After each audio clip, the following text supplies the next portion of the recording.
ನಮಸ್ಕಾರ, ನೀವು ನೋಡ್ತಾ ಇದ್ದೀರಾ ಯು ಟೈಮ್ಸ್ ಕನ್ನಡ. ನಾನು ಪವಿತ್ರ ಕೆ. ಯು ಟೈಮ್ಸ್ ಕನ್ನಡದ ಯೂಟ್ಯೂಬ್, ಫೇಸ್ಬುಕ್, ಇನ್ಸ್ಟಾವನ್ನು ಇನ್ನೂ ಫಾಲೋ ಮಾಡ್ತಿಲ್ವಾ? ಹಾಗಾದರೆ ತಕ್ಷಣ ಫಾಲೋ ಮಾಡಿ. ಹಾಗೆ ನೈಟ್ ಟೈಮ್ ನೀವು ವಾಹನ ಚಾಲನೆ ಮಾಡ್ತಾ ಇದ್ದೀರಾ? ಹಾಗಾದರೆ ಸ್ವಲ್ಪ ಹುಷಾರಾಗಿರಿ. ಯಾಕೆಂದರೆ ನಕಲಿ ಅಪಘಾತಗಳ ಸಂಖ್ಯೆ ಹೆಚ್ಚಾಗಿದೆ. ಇಂತಹದ್ದೇ ಒಂದು ನಕಲಿ ಅಪಘಾತ ಬೆಂಗಳೂರಿನ KR ಪುರಂನಲ್ಲಿ ನಡೆದಿದೆ. ಎಸ್, ಅಪಘಾತ ಗೊತ್ತು. ಇದ್ಯಾವುದಿದು ನಕಲಿ ಅಪಘಾತ ಅಂತೀರಾ? ಹೌದು, ವಾಹನ ಬಂದು ನಮಗೆ ಡಿಕ್ಕಿ ಹೊಡೆದ್ರೆ ಅಪಘಾತ. ನಾವೇ ಹೋಗಿ ಬೇಕು ಅಂತ ವಾಹನಕ್ಕೆ ಡಿಕ್ಕಿ ಹೊಡೆದ್ರೆ ಅದೇ ನೋಡ್ರಿ ನಕಲಿ ಅಪಘಾತ. ಸೊ ಇಂತಹದ್ದೇ ಒಂದು ಘಟನೆ ಬೆಂಗಳೂರಿನ KR ಪುರಂನಲ್ಲಿ ದಾಖಲಾಗಿದೆ. ಸೊ ನೈಟ್ ಟೈಮ್ ಬರ್ತಾ ಇರುವಂತಹ ಕಾರಿಗೆ ವ್ಯಕ್ತಿಯೊಬ್ಬ ಬೇಕು ಅಂತ ಡಿಕ್ಕಿ ಹೊಡಿತಾನೆ. ಸೊ ಹಾಗೂ ಅಪಘಾತವಾದಾಗ ಯಾವ ರೀತಿ ಗಾಯಗಳಾಗಿ ರಕ್ತಗಳಾಗುತ್ತೋ ಆ ರೀತಿ ಆಲ್ರೆಡಿ ಸೆಟ್ ಮಾಡ್ಕೊಂಡು ಬಂದಿರ್ತಾನೆ.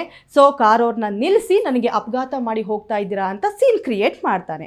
ಆದರೆ ಕಾರ್ನಲ್ಲಿರುವಂತಹ ಡ್ಯಾಶ್ ಕ್ಯಾಮ್ನಲ್ಲಿ ಎಲ್ಲ ರೆಕಾರ್ಡ್ ಆಗಿರುತ್ತೆ. ಸೊ ಅದರಿಂದ ಬಯಲಾಗುತ್ತೆ ಅವನು ಮಾಡ್ತಾ ಇರೋದು ನಾಟಕ ಅಂತ. ಹಾಗಾಗಿ ನೈಟ್ ಟೈಮ್ ನೀವು ವಾಹನ ಚಾಲನೆ ಮಾಡ್ತಾ ಇದ್ದೀರಿ ಅಂದರೆ ಸ್ವಲ್ಪ ಕೇರ್ಫುಲ್ ಆಗಿರಿ. ಯಾಕೆಂದರೆ ಬೇಕು ಅಂತ ಅವರೇ ಬಂದು ಅಪಘಾತ ಆಗಿದೆ ಅಂತ ಬಿಂಬಿಸ್ತಾರೆ. ಆಮೇಲೆ ನಿಮ್ಮ ಜೊತೆ ಜಗಳ ಆಡಿ ದುಡ್ಡು ಕಿತ್ಕೊಂಡು ಹೋಗ್ತಾರೆ. ಆದ್ದರಿಂದ ವಾಹನ, ಅದು ಎಸ್ಪೆಷಲಿ ಬೆಂಗಳೂರಿನಲ್ಲಿ ನೈಟ್ ಟೈಮ್ ವಾಹನ ಚಾಲನೆ ಮಾಡಬೇಕಾದ್ರೆ ಸ್ವಲ್ಪ ಕೇರ್ಫುಲ್ ಆಗಿರಿ. ಯು ಟೈಮ್ಸ್ ಕನ್ನಡದಲ್ಲಿ ಮತ್ತಷ್ಟು ಲೇಟೆಸ್ಟ್ ಅಪ್ಡೇಟ್ಸ್ಗಳಿಗಾಗಿ ಫೇಸ್ಬುಕ್ ಮತ್ತು ಯೂಟ್ಯೂಬನ್ನು ನೋಡ್ತಾ ಇರಿ.